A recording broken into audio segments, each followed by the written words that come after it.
ఆమె ఒక మహిళగా ఒక మానవతామూర్తిగా ఉండాల్సింది పోయి ఒక మానవతావాదిగా ఉండాల్సింది పోయి ఇటువంటి దుర్మార్గమైనటువంటి హత్య రాజకీయాలు ఎన్నుకోవడం చాలా అన్యాయం.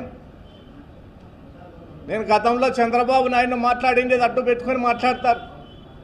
మాకు ఈ ప్రాంతంలో జరిగిన హత్యల గురించి ఈ ప్రాంతంలో తాలిబొట్లు తెగి తిరుగుతాండే మా కార్యకర్తలందరినీ గురించి మాకు తెలుసు కాబట్టి ఆ రోజు లోకేష్ కానీ చంద్రబాబు నాయుడు కానీ అధికారంలోకి వచ్చేందుకోసం వాళ్ళ పార్టీ కార్యకర్తలకు ఏం చెప్పినారు, ఎన్ని కేసులుంటే అన్ని పదవులు అని చెప్పినారు.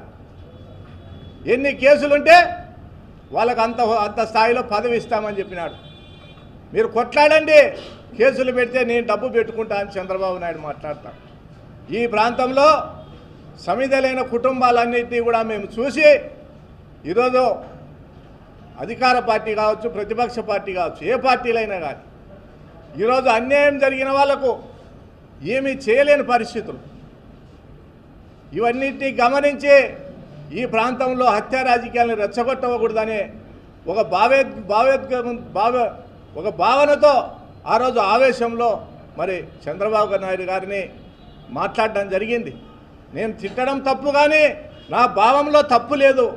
ఆ రోజే నేను ఆ సమస్య మీద స్పందించిన. మాకు ఇక్కడ ఈ ప్రాంతంలో జరిగిన అన్యాయాలు ఒక దుర్మార్గాలు, ఒక తిట్టినందుకే నేను దుర్మార్గునైతే 100 మందిని చంపించినాడు నీ భర్త దేవుడా? సునీతమ్మ, నీ పార్టీని చెప్పమను. 100 మందిని చంపించిన నీ భర్త దేవుడా? నేను తిట్టినందుకే దుర్మార్గుని అంటున్నారే, 100 మందిని చంపించినారే, మరి నీ భర్త దేవుడా? ఇదేనా చంద్రబాబు నాయుడు 40 ఏళ్ళ అనుభవం నేర్పిందని చెప్పి మాట్లాడే సందర్భంలో ఆవేశంలో తప్పుగా మాట్లాడిండొచ్చు. భావం ఒకటే, ఈ ప్రాంత ప్రజలకు అన్యాయం జరగకూడదనేది తప్ప, ఈ ప్రాంతంలో ఏ ఒక్క పార్టీకి అన్యాయం జరగకూడదనేది తప్ప వేరే ఆలోచన లేదు. ఏ రోజు శత్రువులకు కూడా హాని జరిగించలే మేము. మా మీద అబాండాలు 4 పేపర్లు 4 ఛానళ్ళు పెట్టుకొని అబాండాలు, అన్యాయాలు, దుర్మార్గాలు. మా నియోజకవర్గంలో పేరూరు డ్యాముకు నీళ్లు తెచ్చినాం. డ్యాంలో నీళ్లుంటే నీళ్లు పారుతూ ఉంటే ఇసుక ఎట్లా తీసేయచ్చు, ఇసుక అమ్ముకున్నామని అబద్ధాలు రాస్తారు. అదే వాళ్ళు ఈరోజు పేరూరు డ్యాముకు షట్టర్లు లీకేజ్ బొక్కలు పడినాయని చెప్పి షట్టర్లు బీకేసి ఉండే నీళ్ళు తోడేసి ఇసుక అమ్ముకుంటా అన్నారు. మళ్ళీ ప్రజాస్వామ్యవాదులు ఈ పత్రికలు ఛానళ్ళు మాట్లాడండి. మరి అదే ఆ రోజు మట్టి తోలుకుండే సమస్యకే ఈరోజు వాళ్ళ కంపెనీని మళ్ళీ కొనసాగిస్తూ ఉంటారు. ఆ కంపెనీ పేరేం పేరు? వైఎస్ఆర్ పార్టీ హయాంలో మట్టి తోలుకుండే కంపెనీ అమిగోస్ అనే కంపెనీని ఈరోజు మరీ తెలుగుదేశం పార్టీ కొనసాగిస్తుంది. మరి ఆ రోజు అమిగోస్ కంపెనీ దోపిడీ చేస్తుందని చెప్పినారు. మీరు ఈరోజు సర్దుకున్నారా? లావాదేవీలు కుదిరినాయా? లావాదేవీలు కుదిరి సర్దుకున్నారా అని అడుగుతా ఉన్నా. మళ్ళీ ఆ రోజు అమిగోస్ తప్పు చేసి ఉంటే మీరు రుజువు చేయాలి కదా, మళ్ళీ వాళ్ళకే ఎందుకు మీరు కాంట్రాక్ట్లు ఇస్తూ ఉన్నారని చెప్పి అడుగుతా ఉన్నా. అసత్య ప్రచారాలు, అబద్ధ హామీలు ఇచ్చి అధికారం లేకొచ్చి ప్రజలను భయభ్రాంతులకు గురి చేసి హత్యా రాజకీయాలు చేసి పబ్బం గడుపుకోవాలనుకుంటున్నారు. ఈ పోరాటంలో వైఎస్ఆర్ పార్టీ కార్యకర్తగా మేము సమిధేయలేదానికి సిద్ధంగా ఉన్నాం. సునీతమ్మ, నీకు కానీ నీ తమ్ముళ్ళు కానీ నీ కొడుకులు కానీ రాబోయే ఎన్నికల్లోపు నీకు చేతనైతే మా అన్నదమ్ములను చంపుకో. మీరు చేసిండే దుర్మార్గాల మీద, మీరు చేసే దౌర్జన్యాల మీద మళ్ళా అధికారంలోకి వస్తాం. వచ్చిన రోజు ఈరోజు మా మీద ఎటువంటి ఇలాంటి తప్పుడు కేసులతో మమ్మల్ని భయభ్రాంతులకు గురి చేయాలని చూస్తున్నావో ఆ రోజు జగన్మోహన్ రెడ్డి గారికి కూడా ఈ మీడియా ద్వారా తెలియజేస్తూ ఉన్నాం. ఈరోజు టమోటా మండీలో అవినీతి జరుగుతూ ఉంది. టమోటా మండీలో వాహనానికి 2500 వసూలు చేస్తూ ఉన్నారు.